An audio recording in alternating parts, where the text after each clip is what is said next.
7th, and then 21st in August. I almost got canned. I got this right. Believe me, I They will review it next week, 17th, and then the second meeting will be Call to order the Planning and Zoning Commission meeting for Monday, July 10th, 2023. Roll call, please. Michael Gonzalez. Here. Mark Fleisner. Here. Mark Cantor. Here. Tom Mulbauer. Here. Mayor Hagedorn. John Gordon. Here. Chuck Watson. Here. Chad Briggs. Here. John Witt. Here. Mike Wood. Here. Sal Manayaki. here. Jeff Hackney. Here. Please rise for a pledge allegiance.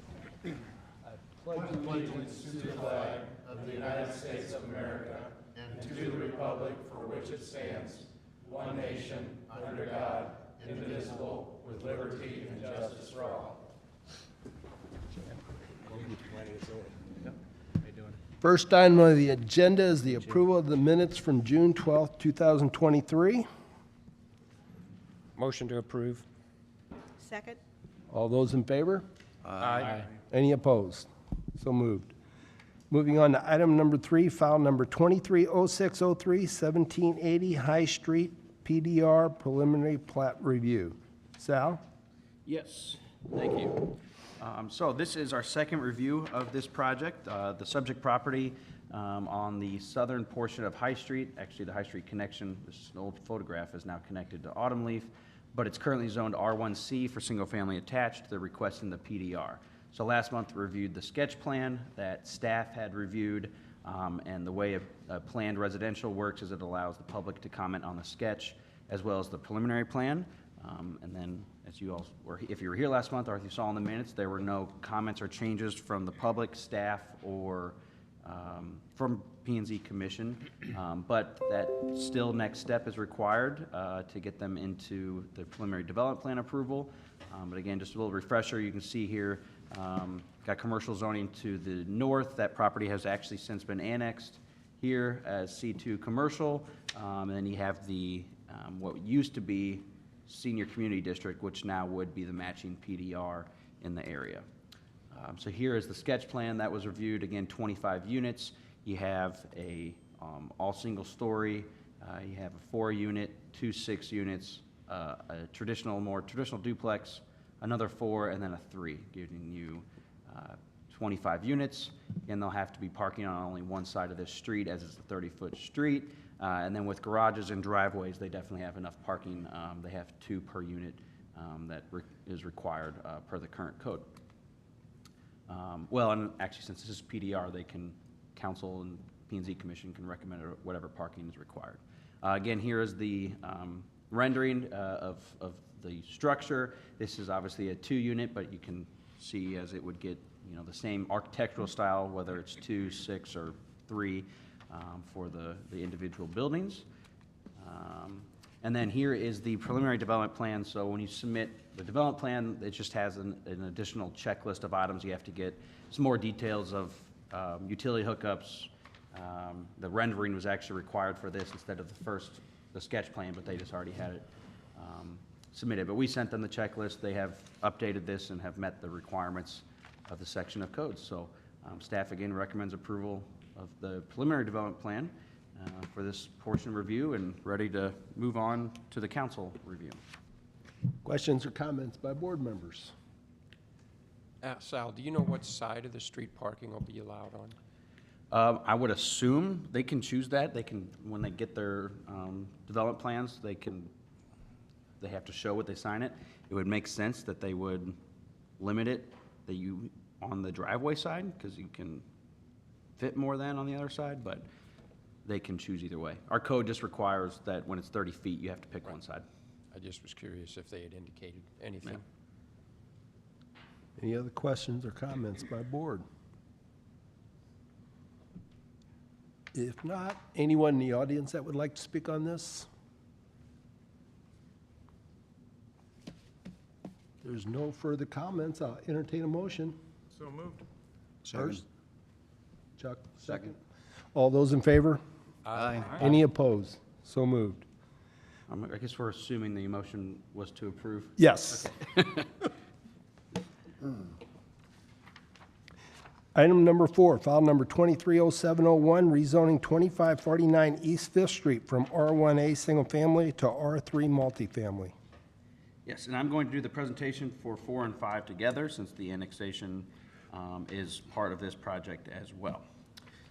But this requested rezoning tonight is for, it totals about 35 acres on East Fifth Street, just north of Hillerman's, Hoffman-Hillerman's development there. And you can see it actually is buffered by the creek on pretty much the entire north and east side as well. It currently is 4 parcels, and you'll see here these 2 parcels are in the city limits and these 2 are not. Here is a look at the current zoning in the area and the subject property. So the subject property, again, half of it is in the city limits. On that western side, you can see it's zoned R1A, single-family residential, and then the back half is, again, outside the city limits, does not currently have zoning. It is primarily surrounded by commercial zoning. There is one house here that is still operational as a single-family home, but it also does have a home occupation permit as well for a home business. So even in this area of Fifth Street, you can see there's a lot of mixed use up and down the corridor, especially once you get from Old Highway 100 down. This property on the corner is zoned R3 multifamily. It has never been developed, but that first lot into Brookview is actually zoned for multifamily. There is multifamily to the north at the intersection of Old 100 here for that very small apartment building. And then this C1 is actually some senior housing that I would say is now non-conforming there in that zoning. That would actually fall more into the multifamily senior housing district than in its current zoning. So there are similar kind of uses. Obviously, the Willows is multifamily as well. It is condoed out, but in the style of townhomes. I mean, it's a multifamily development on a single, on a denser lot. So at that time, they went through a planned development. And then I just want to give a little bit of history here. This lot, I'm highlighting, it's hard to see the red on red there, but just above the Willows, in 2019, Planning and Zoning Commission and City Council reviewed that site and approved a planned residential for an apartment building there. The reason it went planned residential instead of regular unplanned R3 is because they wanted a little bit higher density than what was allowed there. They said to make it feasible. We did recommend approval. I think it was 4 over, and they showed the parking that could fit and everything. It went through P&Z and all the way through the 2 reviews at council, but planned residentials actually have 2 years or else they expire, and since it never was built, that has since expired. But I just wanted to point out that similar uses have been proposed and approved in the area. And again, so has a lot of access opportunity on East Fifth Street. With the length here, obviously there's some significant topography change. I'll show a topo map here in a second, but really they have that main options there on Fifth Street. Again, here I just kind of wanted to show what is really the developable area. These are the flood maps that we have overlaid. They're not obviously perfect. We get them from USGS and then overlay them into our maps. We always require the developer to have their surveyor and engineer obviously overlay these, but they're probably as close as we can get them. But I just wanted to show what was developable. You know, when you hear 35 acres, and if you just do the simple math on or the maximum amount of units based on acreage count, you know, it doesn't mean that's typically what a developer is going to build on a multifamily, because they're only going to be able to utilize the open area. But the hatched area is what's actually the floodway is not buildable, and then this blue and orange is the 100 and 500 that they can get permits in. So just wanted to point that out as well. And then the topo. So obviously we're all aware it's the big hill on Fifth Street as you go down, kind of valleys out at the bottom here. There is an actual valley in the middle of the property where they're proposing some detention, and you can see a peak and a peak here. So it actually does, it's less steep over on this further side. But you can see I'm assuming this is a bluff right here, which is why you see those lines all bunched together. So I just wanted to point that out as well. There's currently a home on the property. that they plan to utilize. Again, but tonight, we're just here to talk about the zoning. Here is a development plan that they did submit, a very preliminary development plan. I put in my staff report, we're really not here tonight to comment or be able to vote on the layout of this plan, but the applicant was willing to kind of throw forward what their preliminary plans were in the sense of having diverse housing options and having, you know, it's not just apartment buildings, but you have townhomes, duplexes, you know, all the way back up to traditional apartment buildings. So you can kind of see it's a differing development than I think that we currently have even proposed or have existing in the city limits, and then the amenities with the pickleball courts, dog park, and the pool. Again, when you're unplanned, you know, it's just the validity of the zoning. We can't hold them to this, but when the developer's willing to put their word to it and share it, we wanted to put it into the packet. So again, I'll just kind of wrap up with our recommendation. You know, given the fact that our comprehensive plan has two objectives in there for providing not only diverse housing options, but also higher density housing options for that workforce housing, and as well as the life cycle. I think, as you can see, we've had some multiple housing developments come to us this past few months. A lot of single-family development south of town. We just approved tonight one that is geared towards seniors, and this one I think would be more towards kind of the entry workforce, you know, young professional, you know, kind of style, people who are looking for those amenities and not wanting to own yet. And so I think that kind of gives us another check on the full life cycle of housing.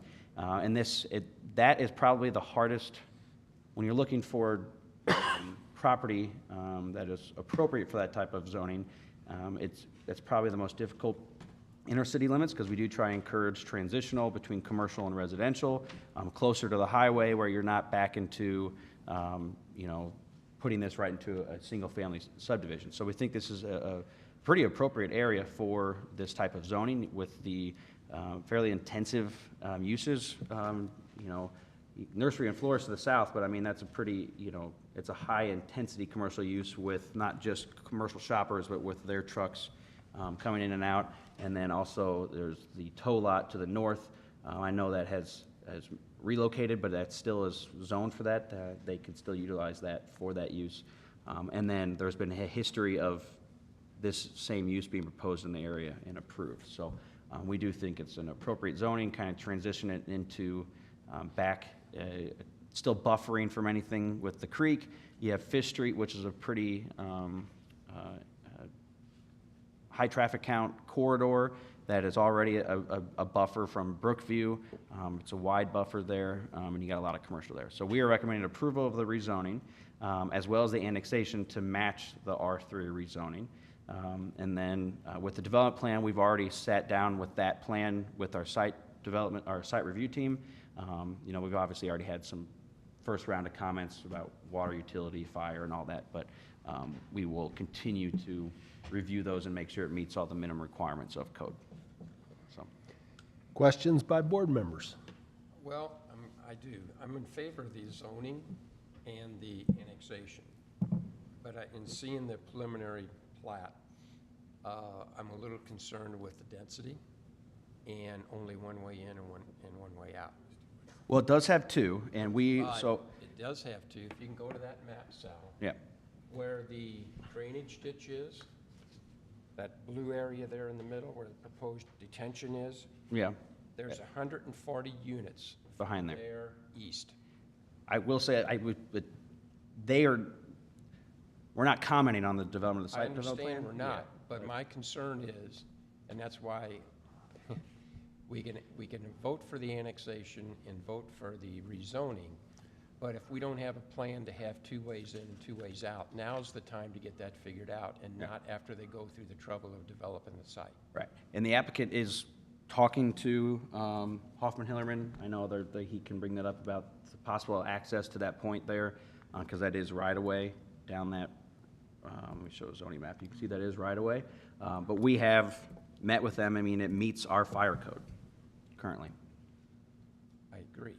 So, My point is, Quail Run is the only subdivision we've got in the city that has anything close to that, and there's 125 homes in there, and that was a mistake. And this commission has worked very diligently over the years, prior to even when I was here, to make sure we had two ways in and two ways out. We did that on Autumn Leaf. It took us 10 years, but now we have a connection there. Windy Hills has got the same problem, but there's a stub there that if things ever would change, at least we have it planned into the development. Highway 100 West Apartments has 2 entrances. They have 150 units out there. Yep. So, and they have 2 ways in and 2 ways out. And I just want to make sure that everybody understands that. I'm not opposed to it, but I am opposed to having that much density and only one way in and one way out. Yeah, I mean, we do have, the access requirements in the code that they would have to meet, and that's what we would review with the final plan, so. Okay. It's the fire code requires 1 unit or 1 access point for every 100 units. 99 units. Once you hit 100 and above, that's what the fire code So requires. you would have to have, but that's an interpretation too.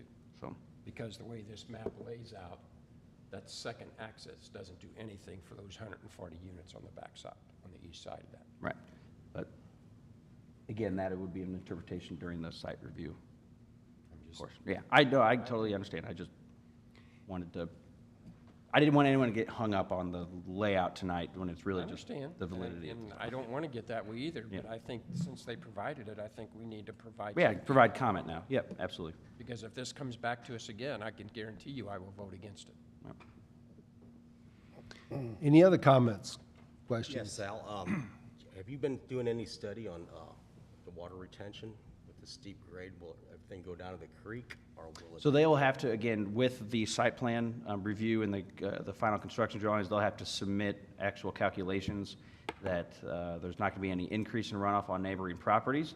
So I think they probably do have a benefit that they can show they can run off into the creek, but they're going to have some detention on site because, again, they can't show that they're causing any detriment to surrounding properties. They are proposing some type of detention in this location, but that is all reviewed as part of their building plan Okay, permit. thank you.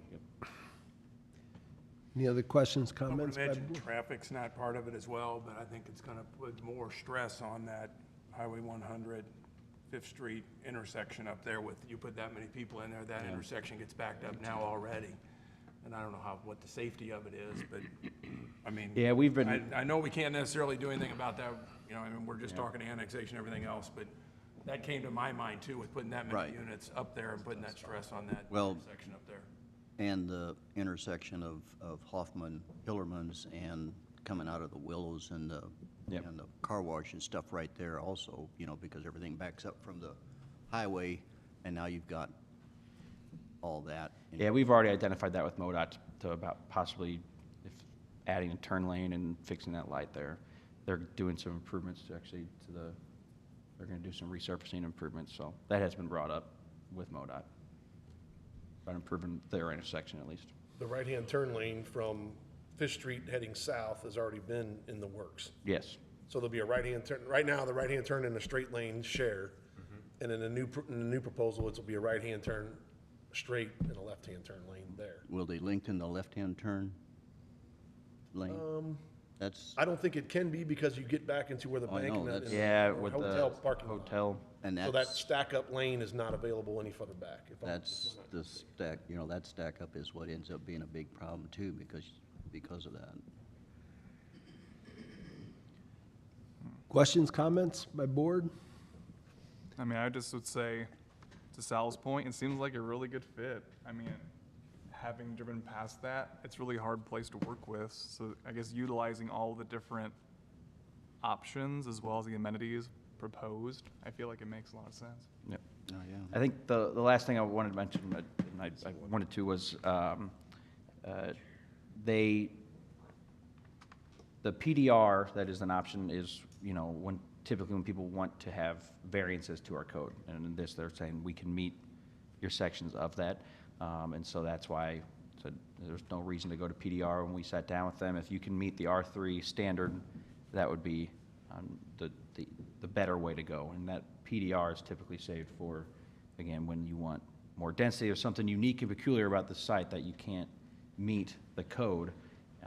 It's typically meant to actually get variances from the code, so. Any other questions by board members? Comments? Anyone in the audience that would like to speak on this?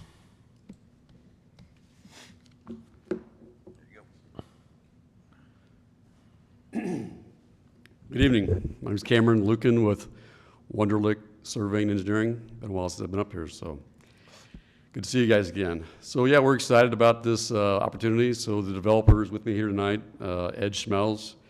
He's done a couple other successful developments in town, 100 West that John mentioned. He developed the shoe factory, and he's got various other properties around town.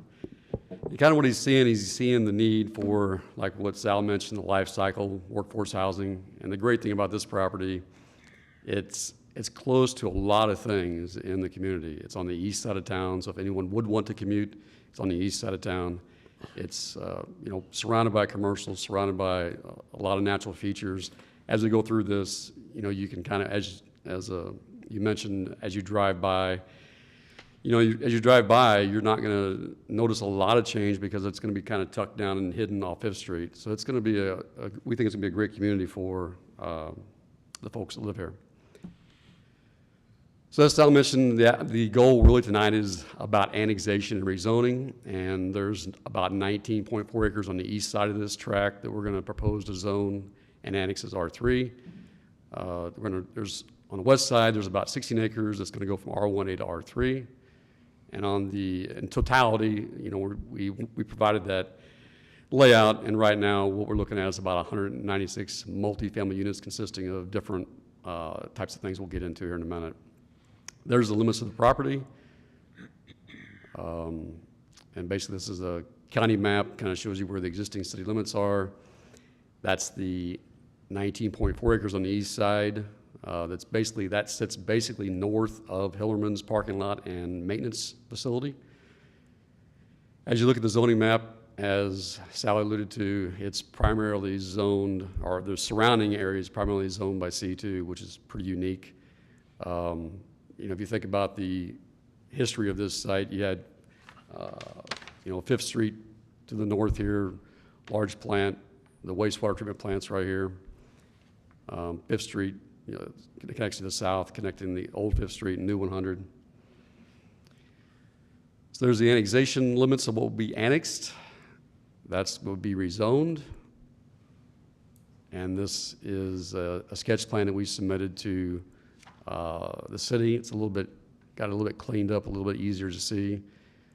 And as Mark questioned about the detention, yeah, as Sal mentioned, the detention basin here would go in the middle. Obviously, we got to meet all the codes as we go through the administrative review related to that. It's kind of unique in the case this property is. We're at the confluence of Du Bois Creek and Bush Creek. I think it's is that right, Bush Creek, or is it Southwest Branch or Bush? There's two branches Yeah, right there, so yeah. yes to both. Yeah, yeah, so this point is a little bit hard for me to use, but this is Bush Creek by Patriot Towing right there. It runs around and it combines with Du Bois over here to the east. So right there, they come together and run underneath the 0100, you might say. So in this case, there happens to be, I don't know that there's a residential structure below this development. I don't know that there is. So that's good, I guess what I'm saying, Mark. It's unique, yes. It is very unique, right? So, but at the end of the day, we'll meet the code. As far as density, Sally alluded to that a little bit. It is 35.5 acres. We are proposing about 196 units there. That density equates, when you do the maths, about 5.5 dwellings or so per acre. When you look at R1A, it's about 4. And I'm just comparing the different zoning districts that could be there. When you look at R1A, it's about 4, R1B could be 7, R1D is 5, R2 is 7, and then R3 is 21. But because of the topography, because of the floodway, because of all the different issues here, and because of Ed's goal set in providing a community, he's proposing development that's around 5 units per acre. So it's going to be a very green development, which leads to my next slide here. So when you look at how it all lays out, this map kind of shows you really well about how it's all going to kind of lay. So everything that's not pavement or roof, when you do the math on it, there's about 26 acres that's going to remain as green space. So that's equates to about 73% of the site's going to remain as green space. So this is just this is 100 West here in town. That's going to be the, let me go back here one time. So that B building that's down here in the corner, those B buildings there, is that right? Yeah. Yeah. So the higher buildings, the multi-story buildings are back in the corner, kind of tucked down north of Hillerman's. We think that's a good location for it because of just, you're back down in the, where, lower elevation, further east, it just works out better down there, you might say. So that's a 16-unit A building. This is a C building. This is an F building. And then amenities, like Sal mentioned, a dog park and playground and pickleball court and just a pavilion. So in conclusion, rezoning 16 acres to R3, annexing about 19.4. It's similar to an R1D density, about 26 acres of green space, about 73% of the entire property. So as Al mentioned, we're just here to talk about the zoning and the annexation, but I want to give you kind of an overview of what Ed's wanting to do. Any questions for me or Ed at this time? On the next presentation, we get to see the earth mover. Oh, yeah. Yeah, that's right, Chuck, yes. Any questions? Thanks. Thank you. Anyone else that would like to speak on this? I'd like to say that Ed's latest developments in Washington have looked really nice. Very nice. Thank you. Any other questions, comments by board, discussion? Entertain a motion otherwise. I'll move we accept. I'll second. All those, Wait a minute. Hold on. yeah, we're just doing the first one. We're just doing file number, To annex, yeah. make a motion. No, do it 230701, rezoning first. I move the rezoning be approved. Yep. Second. All those in favor? Aye. Any opposed? Moving on to file number 230702, annexation. I'll also move we approve annexation. Second. All those in favor? Aye. Any opposed? So moved. Thank you. Both of these will go to Is paid. council. On the 17th. Annexation. All right, thanks. Moving on to public hearing on adjusting parking minimums for apartments. All right, and as we talked about last week, and now actually hosting the public hearing, pull up. So we talked about the amendment to our parking requirement for apartments, now that we've actually had a couple of them be developed in the city limits. And we've done this for a couple of our uses. We've actually reduced some of our parking maximums, our parking minimums. On developments, retail was the biggest one that we reduced by about 20% a couple of years ago. One, it is good for our stormwater retention requirements as we get under more scrutiny from MS4. The less runoff a property has from pavement and what they call dirty runoff from affluents, the better. And I think it is a little bit more developer friendly that they, one, don't have to build as much, but two, don't have to retain as much water. And if we get into the full MS4, that if they would require us to be like St. Louis County, they would have to actually filter that water and have, a whole bunch of extra requirements in the detentions. So this is just, we don't want to be overparked where we don't have to be, basically. And so I apologize, this slide's not in color, but your packet was in color. But this is the section 400.265 under dwellings apartment. Currently, we have 2 spaces for each dwelling unit, and what we talked about last month would be requiring 1.5 spaces for each 1-bedroom unit and 2 spaces for each 2-bedroom unit and above. That is actually what we found that they do in St. Peter's and O'Fallon, similar developments. And then when we looked up St. Charles, they split the middle with 1.75 or 1.75, just straight across the board. And so this actually requires a developer to give us a little more information up front, types of units, number of bedrooms, which I think would be good to know in general. And then two, I think it achieves the goal of making sure we're not overparked. So this would be our proposal tonight, and I'll allow it for public comment. So. Any questions by board, comments? I have one question. Sal, when you say 2 spaces for each 2-bedroom unit and above, does that mean if it's a 3-bedroom unit, it's still 2 spaces? Yeah, that's Okay. was my intention, Okay.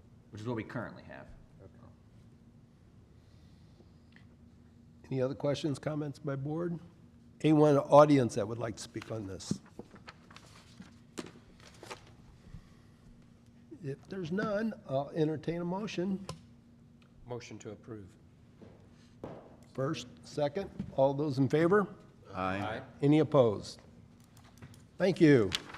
Sal, any other? Nope, I don't have any update on the comp plan. I know I've still been in contact with them. They've given us a draft of the economic development strategy, but we're not to the point of a draft for the full plan yet. I let them kind of drive to throw out dates for that third public hearing first. And like I said, we decided we're gonna have our public forum, not public hearing. We're gonna have our third public forum before our steering committee meets again. So just keep an eye out for that. What we typically do is put in the paper, put it online, but we email every board and commission, so just keep an eye out. But at this point, we try and plan those a month out, so I can't imagine it'll be before your August meeting, so shortly after, hopefully. Nothing else, I'll entertain one last motion. I'll make a motion to adjourn. Second. All those in favor? Aye. Any opposed? So moved. Gotta be kidding me. I said meetings like this? Proud for nobody to have any suggestions. You know, we had years of meetings like this.